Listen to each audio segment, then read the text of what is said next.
The thing that a lot of people are missing right now, the fact that like it's just hard to use Claude Code and figure out where you need to go. You have this magical 8-ball that can literally summon you a pizza to generate your next billion-dollar idea. And now that you have this tool, how do you actually use it productively? Because when I use it, it doesn't always work. And then other people online say it doesn't work. And then when I use it this other way, all of a sudden, like I'm just in this zone burning tokens at 1,000,000 miles an hour. And so how can we actually leverage this intelligence? And this conversation today is going to actually help us figure that out. There is no reason that tools can't be constructed at this moment with the technology as it currently is that will reliably let you give it a task and you come back in an hour and the whole thing has been validated. Claude Code has quickly taken over as the top choice for AI coding tools, but most people are only using a fraction of its capabilities.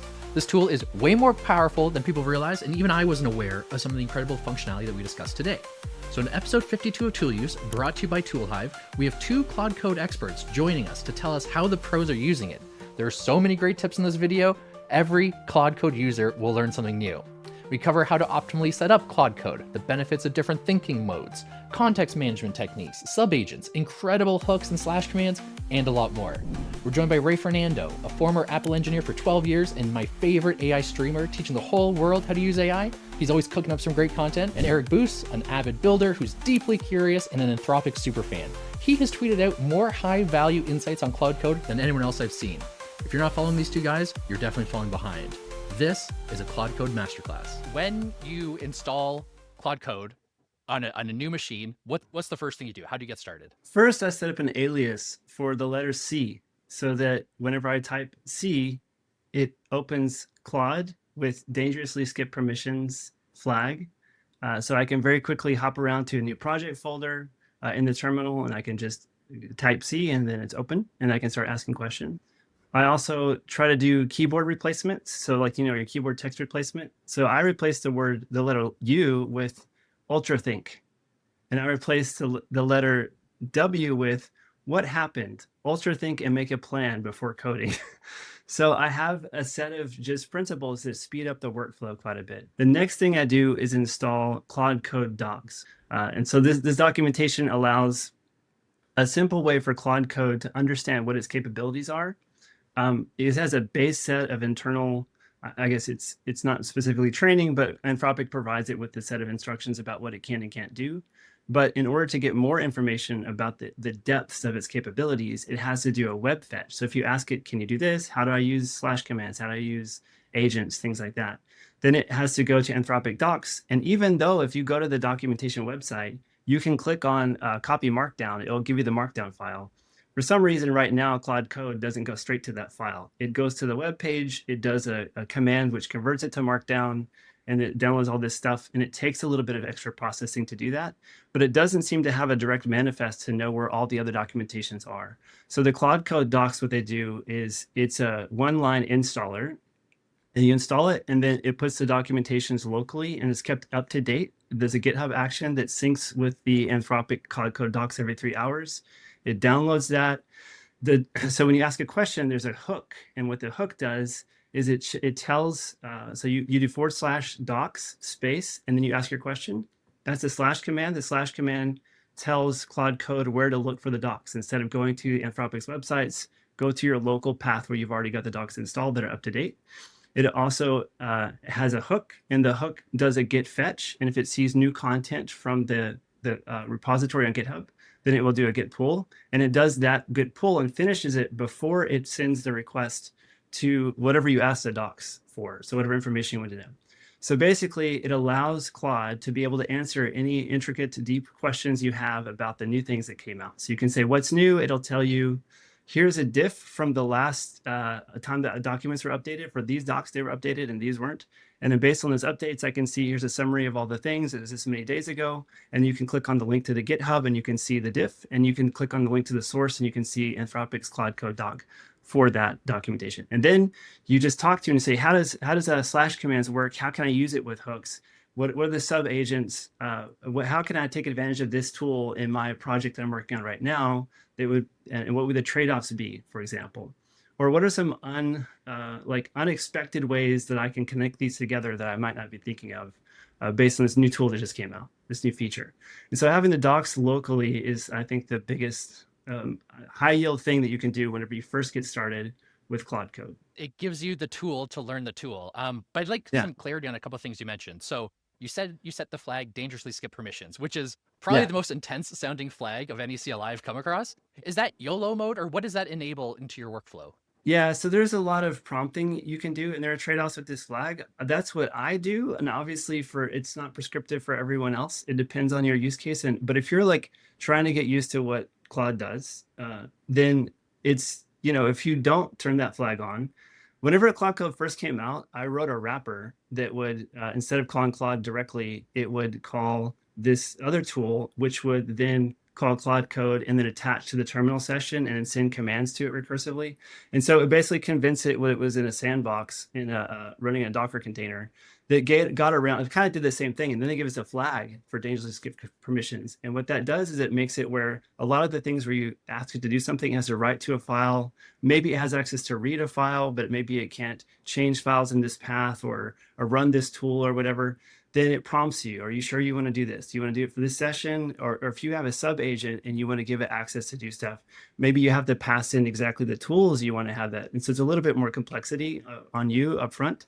And that's fine, but it essentially is YOLO mode. So if you're comfortable in your machine and your environment and the tasks that's in front of you to do YOLO mode, that's great. Now, I set up a VM that's separate to all this, so that I could do snapshots and give it access to everything. And it's running on top of my Mac. It's a Linux. So it's a separate sandbox environment, basically. So I feel comfortable with my YOLO. But in most cases, I think YOLO I haven't had any issues with it doing anything in folders I didn't want it to. There's lots of ways to prevent that. Even if you can use a hook, for example, to say before you run this command, make sure it's not in these areas. And the hook is a separate process that runs outside of Claude Code. And so it can prevent things from happening, as an example. And Ray, Eric mentioned thinking mode. And I know there's a few different types of commands you can throw in there. How does thinking mode affect the way you use Claude Code? Yeah, so thinking mode is a mode that I would use a lot for research or specific types of tasks. Keep in mind, there's like 4 different modes. So like there's the ultra think, which can use about 32,000 tokens for thinking. And then it goes all the way down pretty much by half. So there's like think harder, which would be 16,000. I think I forget, actually, let me pull this up right now because I have it on my blog. And yeah, I'm ultra think all the way. Just take it all. I've learned an interesting lesson, and this is kind of why I love that we're doing the podcast, because I used to be just all uber ultra think all the time. And I noticed that I'd get variable results, and I kept kind of digging into why. And I kind of went back to like something that I learned, which is basically less is more type of thing. So I have an article here that tells me from my website, rayfernando.ai. And here, basically, you have the 4 thinking modes. So you have think hard, think harder, and ultra think as no spaces. And these are key terms that Claude Code is going to be looking for inside of its environment. And this one is going to consume about 32,000 tokens. You're going to be 16 here. This is going to be about 8 and about 4,000 for thinking. And it's also important to note that like these thinking windows are very important for helping users understand like how much context you're going to be using up. And if you're using ultra think all the time, what I discovered is that it's really good to just have your conversation isolated to a specific concern or problem that you're looking for. And you kind of want to maybe eventually start breaking that up. And I could show you why, because of the thing that everyone's talking about these days called context engineering or context window. So I built this simulation to kind of help us understand a little bit of kind of what you're doing if you do like an ultra think type of thing. So if you have some type of input about 2,000 tokens, or you're saying, here's some relevant information that I'm trying to do. And then we do agent thinking, you pop in 8, 16, 24, a bunch of thinking tokens. So you use all this thinking token window to have it do some stuff. What Claude Code is going to do is going to do some tool calling to grab some stuff, maybe some code files and various stuff. And then eventually it's going to try to generate like a little plan or some output or something like that. So maybe it generates 32,000 tokens. Sometimes I've seen it, generate go through 40,000 or 50,000 tokens, just searching through your code base and grabbing different files and things. So once this context window has filled up, then you're going to say, okay, cool. Yeah, let's go ahead and build my next $1 billion SaaS. And then you're like, I want you to do these types of things and make sure you grab all these other files as well. And then if you still have UltraThink turned on, it's going to try to like then digest those types of things there. It'll do some more tool calling in your code, and then it's going to start to do some more code output. And then eventually the output will not be kind of what you want it to be. And that's just two different conversations that you've had. You're like, dang, I have a 200K token context window, and like, my code isn't as good as what everyone's saying. And that's usually quite the problem here. And there actually is a study that's been done by ChromaDB that talks about context rot in a funny way, that the effective token context window starts to really fall off the cliff after about 50% for most use cases. And it gets distracted if you throw too many different problems. And so it's really important to kind of start with a conversation, and then maybe just kind of start branching it off into different components that you want to solve for or something like that. So you as a human will want to review this giant research output that you've just got out, and then see if you can kind of break that out into a different plan by doing /clear. And another technique people use is maybe spawning subagents. So if we kind of reset this here, let's just say we have a simple query that we do, and this is just kind of what happens. You know, the agent comes back with some more code output or something like that, or it did some work. And now you're saying, okay, I have this plan now. Let's go ahead and see if we can execute on this in these different chunks. And you can even ask Claude Code to generate some subagents to try to figure out what it can do from there. So what that does now is it spawns off a whole new session with another set of 200,000 token context window. And that way you can just go ahead and follow on requests and so forth. And each of those subagents, you kind of want them to really isolate and focus on one specific problem. So that way it doesn't affect the main agent that's at the very top. If there's any reporting or things that need to go back, it will send it back. But then you're now kind of dealing with something that's a little bit more intelligent. Kind of thinking of yourself as like a manager, and you're handing off these, you know, really intense tasks to people to really focus on and get their work done. And that leads to very high code quality and high code generation. So back to kind of like the previous example where we talked about like think hard, think harder, and UltraThink, you may want to think about, maybe if I try something like think hard, maybe not as much tokens, but it can still get me some pretty good results because I still value the accuracy. And maybe for the first request, I want to UltraThink because I want to go through a lot more thinking, and because I've had this problem for a while and I've tried all these techniques and none of these work. So I'm going to feed that in as part of the plan, saying, I've tried these techniques. These are some code snippets we've tried, and here's some documentation. I want you to now UltraThink, and just, you know, the bazooka comes out and just, you know, go ahead and solve that problem. And that's just a little bit of context in terms of like how this stuff is kind of managed. But I feel like this can provide some oversight on maybe how do you choose think versus think harder or UltraThink, and then why some of this visualization for you to see is important, which kind of goes into the topic of subagents. And I'd love, you know, Eric to talk a little bit more maybe on how do you figure out these like subagents, and maybe, you know, how do you kind of best take advantage with Claude Code in these types of environments? Yeah. That was awesome. I loved your visualization. I think that's a great explanation. I feel like these are two related but independent problems that feed into each other. The issue of, you know, it's like Miller's Law, I think it is, with humans. You can hold 5 to 7 chunks of information in working memory at one time, and then, you know, you get overwhelmed with stuff. So it doesn't matter how good your model is at instruction following benchmarks, at some point, if you give like too many, do this, don't do that, critical, you must do this, like, it's very confusing, especially the whole lot of, the more you fill the information space, it can't attend to everything equally at all times. And you can think of it like every percentage you focus its attention on one thing, it's got a little bit less for something else usually that's separate. And if you keep the conversation going over time, as it gets close to its max capacity, its quality of output is definitely going to degrade. It's been like that since the beginning. And I feel like for a long time, models are probably going to do that. And that's why Claude Code has this auto compact feature, which is really cool, but you don't want to get to like 90%. Like when it says there's 10% remaining, it's probably time to start over anyway. And so the issue of like, the reason I spam the UltraThink thing is I tend to like start a fresh session, I clear, and I have an UltraThink based off a previous plan that was well documented, because I feel like when you do a project, it's really important to plan not just, you know, what your Claude MD should be, but like what the file structure should be, what the instructions that the model should have that kind of deviate from its baseline that you want to change a little bit. So like, hey, don't randomly create a bunch of files. Let's just stick with these documentation files. Don't change them any. You can change the content, but don't add new ones. The max amount of this many lines per file, etc. And then keep them up to date. You can do that with something like a hook, or you can do that with the slash command, which is what I tend to use for context reasons.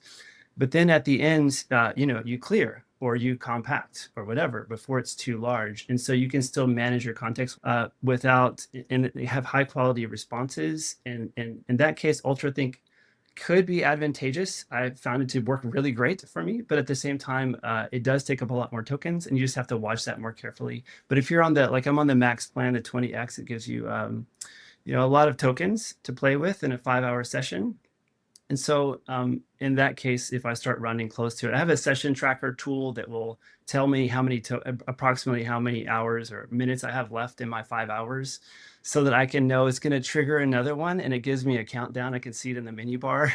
It's like, okay, I'm going to hold off and I'm going to wait until like the next day, so I don't burn through too many in a month. But then Anthropic's changing that at some point. We don't know the details yet, I think. I'm curious, Eric, about your hook workflow. Like, what are some of the hooks that you've tried that, because I feel like everyone's tried different hooks and none of them have really stuck around for me too much. I from generating sounds to having it do extreme code reviews where nothing happens until it iterates on itself. And I'm like, yeah, that's an infinite loop right now. It's like, I can't get out of my agent. So have you found any hooks that you found that are pretty useful for yourself that you've either generated for your own tool use, or just getting curious as to what you've been cooking with? One thing that I have is I mentioned the Claude docs. So that's a hook because it does a fetch. Every time you do a read request from the path where the docs are installed, then it detects that you're trying to read in that path, and then it triggers a hook, and the hook calls a script, and the script does a thing, and the thing gets done, and that response comes back and gets fed into the Claude model, or like update something before the request from the user goes to the model to be processed, if you do a pre-tool use hook. So as far as other things I do, so yes, I have something called a hook that I love, and I wouldn't do any. So many of my projects rely on this one hook, and it is definitely stuck around. I think it'll be there forever, for a very long time anyway. And it is the indexer. So I have a project that is Claude Code. It's called Project Index. And so a long time ago, when ChatGPT first came out, and I got obsessed with, okay, this is gonna write my code for me. And literally since then, I haven't written more than a couple hundred lines of code. It's been entirely vibe coding from day one. Well, probably from day 3 accurately, but I like a monkey was sitting there. I felt like figuring out, okay, here's the code, and here's my code in my project, and then I've got to figure out how to merge the two together by hand. So I wrote this tool that you just copy the clipboard, and it automatically copies all the code because it does unified diff format, and it knows the paths where it's supposed to be merged, and then just merges all the code in, looks at the clipboard. But I realized early on, to get the best results, what you want to do is have as high signal and as little noise as possible to the models, so we don't overwhelm their context with stuff that isn't relevant to the task at hand. So whatever you want them to do, you need to give them as much information that they need to know. What are the documentation updates since in the API since what their training was, and what are the files, and not the other files they don't need, just the files that they do need. So is there a pre-processing step that could be useful to the models to be able to optimize their response, their quality of response? And so I determined then the best solution was step 1, take a minified version of the entire code base. And so for every file, I don't mean like web minification where it's obfuscated and random, like the letters instead of variable names and stuff. I mean like a UML style abstraction, but you have the actual import statements, method signatures, maybe root level constants or something like that, return types, etc. And all the dependencies for every file in your project that's not in .gitignore. So this is like a project. It's got the path, like the project tree structure, and it has for all of these files a little bit of information about where they sit and what they relate to and what content they contain. And so I have a hook that goes through the project every time a file is changed. And it does this, and it updates the index. So there's a project underscore index, all caps, .json that sits in the root of every project. And so this hook maintains that. And it's outside of, Claude doesn't know about it because it's not inside its life cycle. The hooks sit outside of the Claude you're talking to. So it doesn't dilute the context window of Claude to use a hook. So this hook updates the project index file, and then whenever I ask for a change, I can, for example, spin up a subagent. I can say, hey, use a subagent to look at this, your project index, and figure out just which files, which lines are needed for you to reference to look at this change, as an example. Another is like whenever I start, like I'll often do cleanup before I, like if it finishes a task I had for it, I'll do a cleanup / command, and that will go through and tell it to update all the docs and plan this next phase, because you can pass arguments in with your / command. You can say something after it and it'll pass it in as arguments into the command that gets run. So then it knows what's going to do next, and it's update the docs. And then I clear it.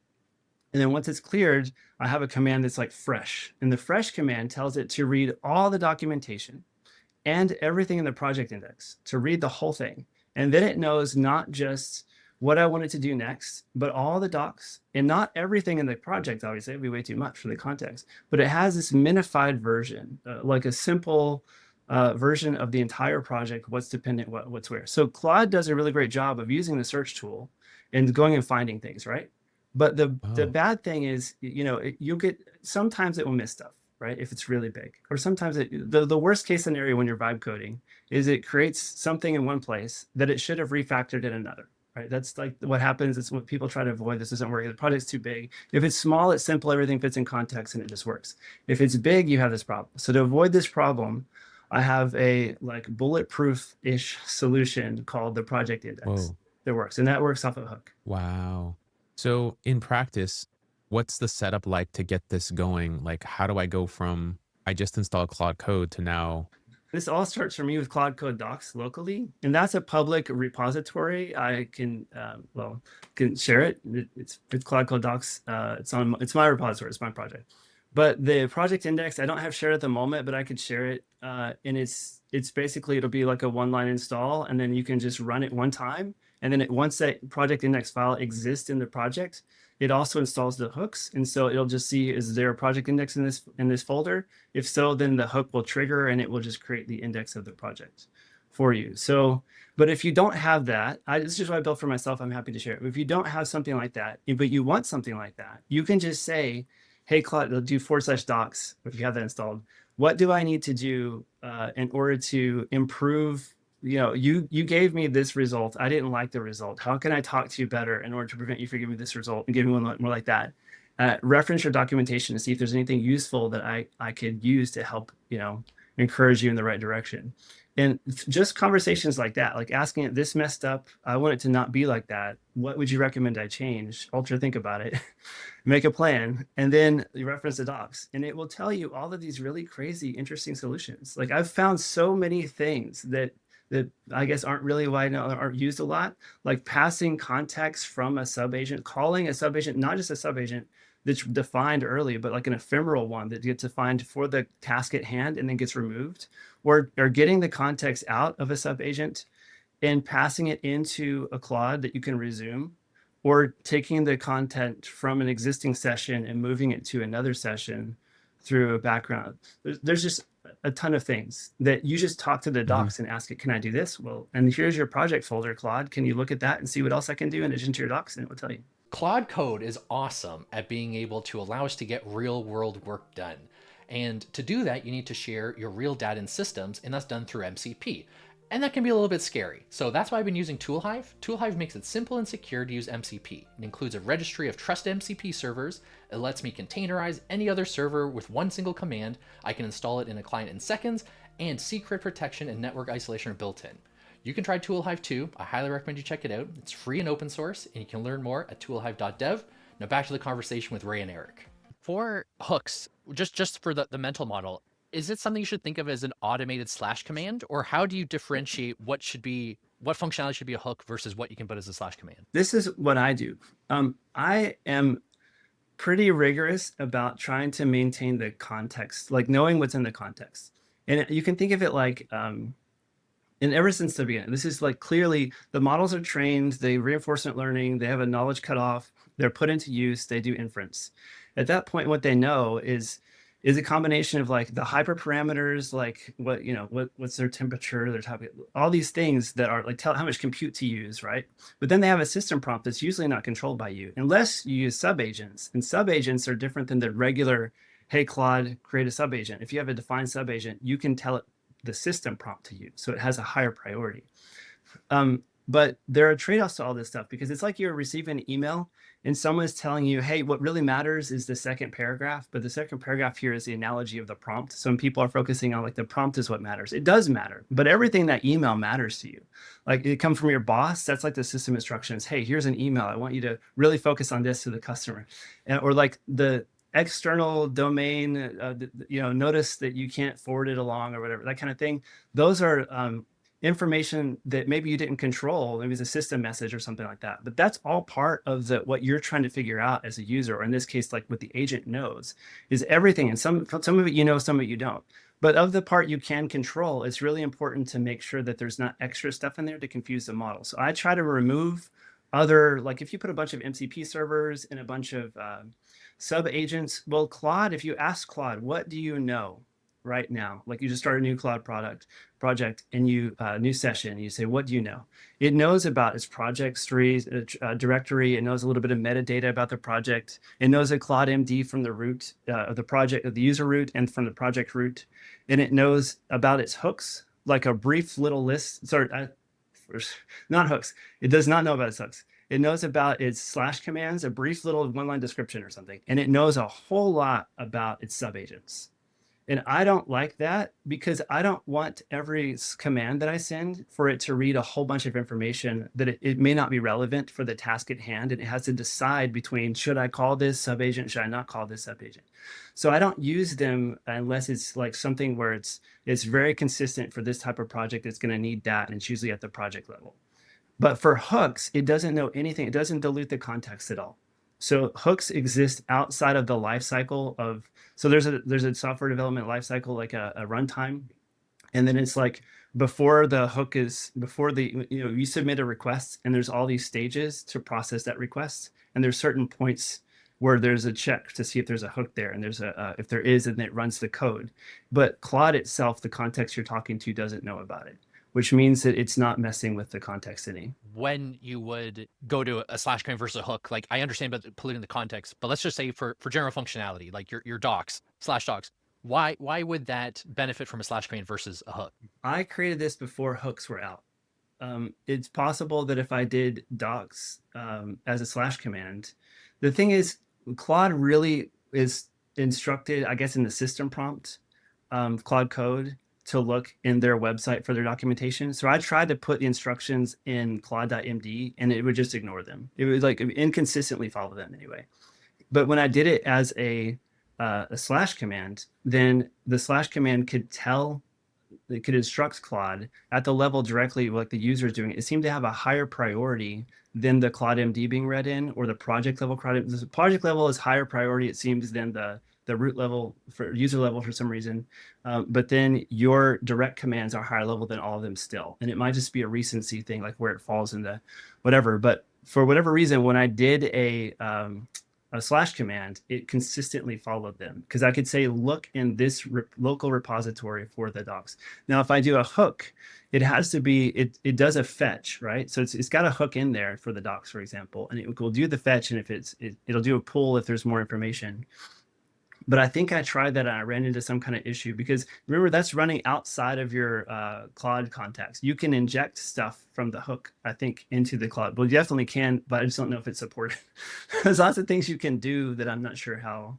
And also, I just want to pivot one real quick and say, there's like, I'm always on the fence. It's a gray area between, you don't want to do anything that could, be investigating Anthropic stuff, right? But these models, it's kind of tricky, because you ask, hey, look at these new tools and tell me what you're capable of doing. Or, hey, I want to do this thing, but I'm not sure how to do it. And it will go off and figure out its sandbox, its environment. Like a lot of these tools, I won't say which tool and which environment, but I asked it to just do a little research to tell me how I could do this thing. and it created a mechanism that like basically broke out of its this thing gave me all stuff that I thought, I don't think I'm supposed to know this. And so I had to report it. But I'm just saying it's very easy to get further down the road than you want to get. Sub agents are a great example. I don't use them very much because the default, if you say sub agent has been around in Claude for a long time, you can just say, hey, create a sub agent. And it's a task, it's a tool, it's a task, and it's called a general purpose sub agent. And Anthropic defines what its system prompt is. But it can go and do anything you want. You can get 10 of them in parallel at one time, and they'll just do research. There's different use cases for different mechanisms to do it. And Claude will manage it all. And if you stop, escape or whatever to interrupt, it'll handle the interrupt and all that stuff. If you do your own version of it, where you have your own sub agent, and it's not actually a sub agent, it's really like a headless Claude Code that you're calling, then you have to handle the interrupts and all that kind of stuff. So basically sub agents, I use them whenever there's a task that's really repetitive, like I know exactly what I want to do. I want to be dedicated and really good at doing this one specific thing, doing research on some task that I needed to pull out. But I don't want to create a lot of them because I don't want them to be confusing the context of them. And a lot of times slash commands are my preferred use case. And Ray, on one of your live streams, I saw you put together a sub agent. It was either for coding styles or for design styles. When do you go to a sub agent? Yeah, for sub agents, I've been kind of experimenting with this because my goal is to get some consistency. And the only consistency I've received from sub agents have been for research tasks in my code. And these are the tasks where I do want to spend a lot of tokens to go through to make sure I don't repeat code. And so I think that's kind of what's been happening is like I started with my vibe idea, and then it's just kind of blown up with more and more and more features. And when you start to add databases, authentication, and all these different patterns, Yeah. it starts to get pretty interesting to see what the model prefers. And so I generally spawn off like a sub agent, and I say, to the main task, like the goal right now is I want to implement authentication, and here's some like documentation. Can you just do a quick review on like where all this stuff and where I should be putting in, considering, my client side is here and here's my backend side. And so it's just going to start digging through code files. And I'm basically just giving an intern a task in some way to say, just dig through the code, give me all the pieces that I should be aware about so that when I do my own code reviews, I can actually review and making sure that these lists are kind of all checked off. Because one thing I discovered in this entire process too is the fact that the model will say that it did one specific task, even though there's like a whole bunch of them, mark it as complete and move on. And that's something that you have to be careful of as well. And so I like to give these sub agents as like a second look in that whole pass. And sometimes I'll just give it the instructions and saying, here's my manifest of like areas where the authentication was supposed to be implemented. Can you just do a quick pass on each of these sections? And I want you to kind of think about how each sub agent should take a look at it. And I'm just kind of delegating it to the model. So at this point I have Opus and I have the max plan. Opus is a really great orchestrator. It will kick off other sub agents, and those sub agents still use Opus. I found out. I thought it uses the next lower model, but I guess maybe because I have the higher version of the plan, it's just uses another version of Opus. And Opus is really, really, really good at grabbing lots of obscure information, and you'll see it do lots of tool calls in that sub agent. So yeah, I basically treated the sub agents right now as code reviewers and as like secondary reviewers through the different files. And then I can kind of quickly suss out as like, this pattern looks like it's been repeated a whole bunch of times. It's just like my worst scenario. It's like I generated a bunch of code, and it's just, we could have just taken care of this in a React hook of some sort, and that pattern should just be repeated everywhere else. And those are the times I just kind of back out the change and then just start fresh again and say, let's go ahead and implement this. And this is kind of what a bad example looks like, and just literally copy and paste some of those examples and start a fresh new prompt and everything again. And I think that helps steer the model to generate way better output and be thoughtful about its architecture. And so I basically go from, right now, I spend a lot more time. I'd probably say I'd spend like 60 to 70% more time now in planning phases and code reviewing. So those are kind of like my splits right now. And then the other parts of the generation are just to sort of kind of babysit and loop back. And that's kind of where I'm in this current phase right now. I wanted to do more automation. I wanted to do more things, but as an engineer, I'm still spending a lot of time in this phase to verify all the stuff. And I'm actually very shocked at the output that it is not as good as what people are saying. I trusted it a little too much because this is where I'm discovering it's being over anxious about check marking the boxes and moving on. So just want to give people that Exactly. type of heads up. Yeah, Yeah. trust So but verify. I have I love Claude because Anthropic does a lot of work to try to make sure, and there's a reason I'm an Anthropic fan. I don't know if we'll get to that at some point, but like it does a lot of work on its personality and trying to instill principles and values and ethics and stuff into the models. But it is very, I don't trust Claude. I have to put in this instructions to not lie to me, basically. Like, do not say that a thing is done if it's not done. That's dishonest. I think that like gets into its like really pays attention to that, right? And so when I talked about subagents earlier, I was really in the context of defined, like predefined subagents. I do use a task subagent where you tell Claude to do a thing a lot. And that is largely for the purpose of doing something, anything I can do that's outside the main context, preserves the context of the main Claude agent you're talking to. And so I don't need it to go and search a bunch of things that it doesn't need to know about. Whenever those subagents can pass the information that it finds that's relevant to the question back to the main agent, then it just has a subset of that knowledge that's relevant. So that's the whole idea of maximizing the context, is using those subagents all the time in that way. But blind validation. So like before you do, this is what I found. This is just for me to you, Ray. I don't know if anyone else struggles with this, but when I say I don't trust Claude, I mean, I explicitly do not trust it when it says it checked off a box that it's done. I require in every case that it closes the loop with testing, and that it doesn't validate. It has to have a sub agent or some other agent be a blind validator. So in other words, when I'm starting a project, I'll first determine the plan, and it has to include a testing plan and how specifically it's going to close the loop on testing.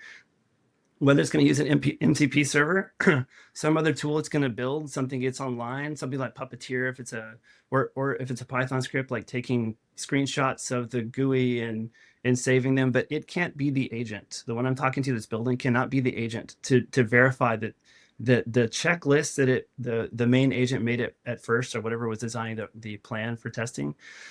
That agent can't be the one that's checking to see if it's done. It has to be a separate agent explicitly with the task of, you are a blind validator of this thing. And then it looks at the screenshots and it looks at the checklist and it determines if it's done or not. And it passes, like it updates that file, for example. And so that's the only way that because otherwise, like right now, the issue is the model will go off and do a bunch of things. And then we'll come back and it will say it's done. And then we check it. And then we're like, it's not done, because I can see this thing, it didn't work, right? So it needs to have some kind of test that it can run to verify that it's done, but it shouldn't be the one to do it. And so you have a subagent that takes care of that piece for you. And that way, when you come back, it's actually reliably done. And that takes extra work up front to set up, but it saves you so much time down the stretch of the project. And then also right now we come back in a few minutes or whatever, but there is no reason that tools can't be constructed at this moment with the technology as it currently is that will reliably let you give it a task and you come back in an hour and the whole thing has been validated. Because the reason that I love Claude is that from early on, you've been able to make composability a foundational feature where you give it a task and it can spin up other versions of itself that accomplish these other sides. So it can be dynamic, like on the fly in the moment, based on the task at hand, create a set of sub agents that are responsible for this and this other thing, and they go off and do it and then come back. And these can be nested. They don't just have to be in parallel. Like regular sub agents can't form other sub agents nestedly. But there is a way around, because of Claude Code, because of not just the SDK, which has this different set of features and trade-offs, but Claude in headless mode can be called by Claude, and it can in turn call Claude headless mode in subagents and things like that. So you can imagine like this big tree, that's a tree and context sharing and all that stuff in between with resumability. So it's possible now, and people are building it. I've been working on some versions of it myself. Yeah, I want to also pull back a little bit too, and like, I would not get discouraged if you're kind of maybe listening to this conversation and you're like, oh my God, this is way too far advanced. I dropped out of school, right? I got into Apple just by pure grit and then worked my way up. And I learned a lot of these software engineering practices literally on the job, right? And then got to solve like bigger problems and bigger problems to like multi-million to billion-dollar problems, right? And I think there's a core of truth that if you're just getting started out with this, don't be discouraged. You can go a long way simply by just acting as a user and literally using your product and then trying to solve that one feedback loop.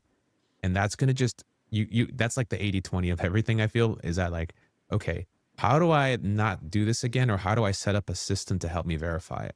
If you just start at that level of curiosity, it's going to take you a very long way, because now you say, oh, maybe I could set up a sub agent for this to help me do this. Or how can I prompt the model to help me do this so that next time I implement a feature, as I'm testing it by hand, I don't hit that same problem or something.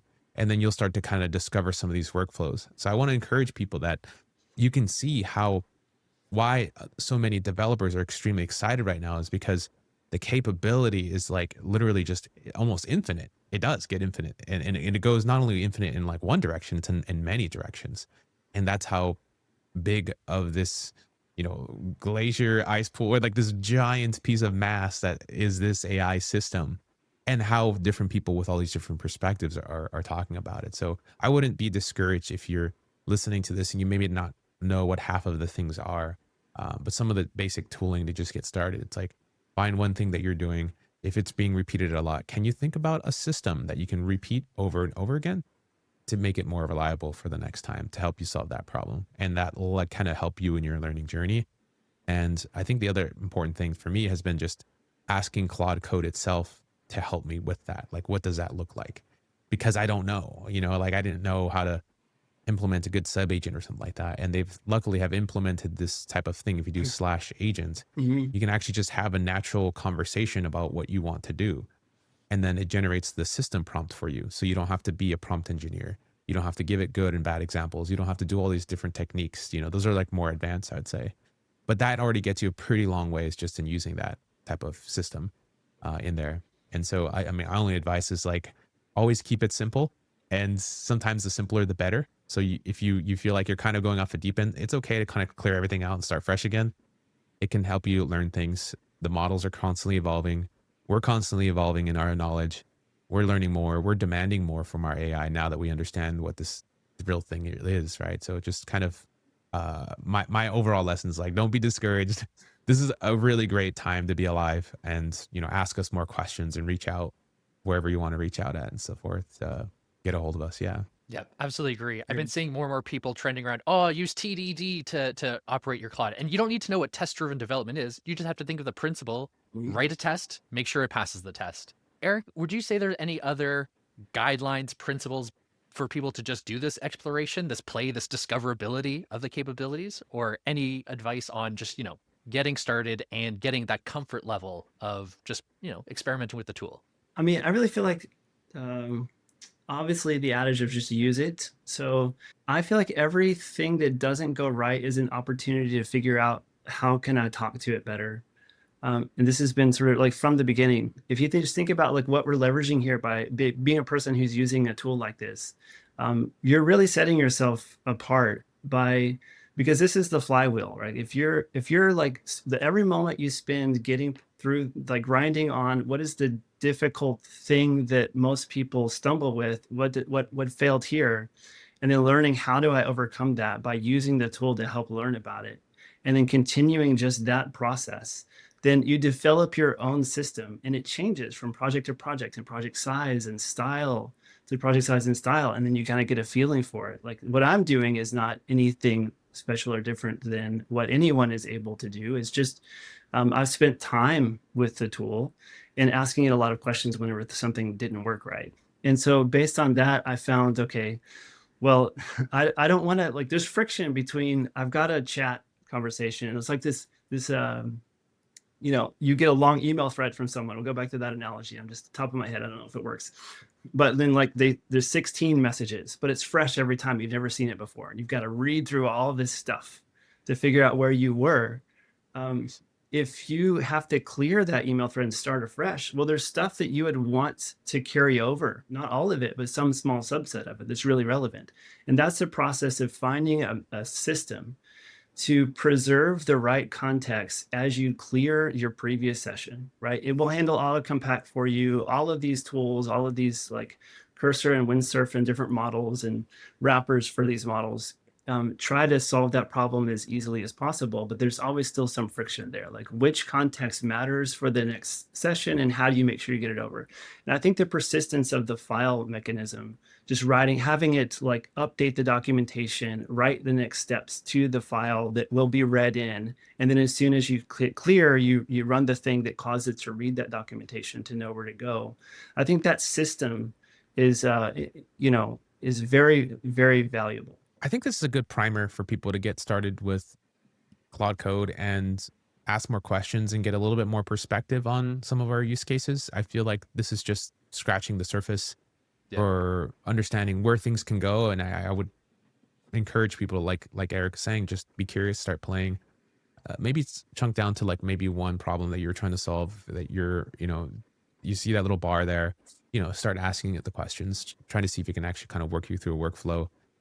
I feel like a lot of people have these different areas of concern that, they can kind of go down these rabbit holes. And I think these tools can get very advanced very quickly. And just, if anything, if I have one piece of advice to give anyone, is like, your context window is so important, and protect it with all mighty power. Like it's your firstborn child and you don't want to let it go ever. So that type of thinking will kind of help you get the most out of this like intelligence that we have today. And yeah, I guess if people want to find out some more, I do AI live streaming. So my handle is Ray Fernando 1337. So that's my YouTube channel. You could also find me on X. I post a lot on there as well. And so I do AI live streaming several times a week, and you can find me live streaming. I'm also going to have some recorded content kind of going over these concepts and stuff. So yeah, appreciate you having me on the show, Mike. Yeah, I just want to say it's a great pleasure to get to hang out with you guys. It's really fun to find people who are also interested in the same things around the world, or like-minded and interested in sort of driving forward in the possibility of like what things we can unlock for ourselves and our families and our future, basically, to make simple, to give us more time for the things we want to do. And it's just a really fun sandbox and tool to be able to do so much. You don't maybe yet know the value when you're going to find something in the future, like, oh, I wish I could do that. But you've learned the skills to do that and to talk to AI in the right way with the right tools to be able to do that. It's very fun. And I just want to encourage all of you guys, especially like Ray, it's really great to finally meet you. I've been a fan for a while. I really appreciate it. Mike, I was following you at Open Interpreter. I think like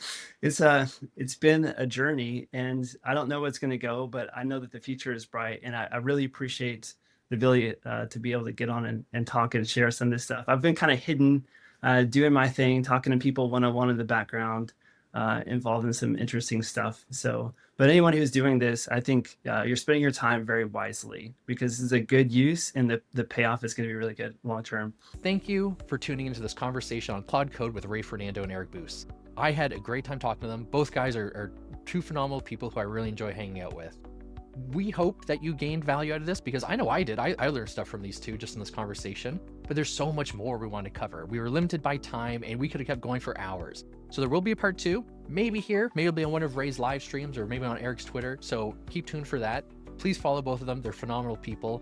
And I just want to give a quick shout out to ToolHive, the secure MCP servers that really help make you more comfortable sharing your personal information. And Claude Code uses MCP servers, so you can definitely tie them in there.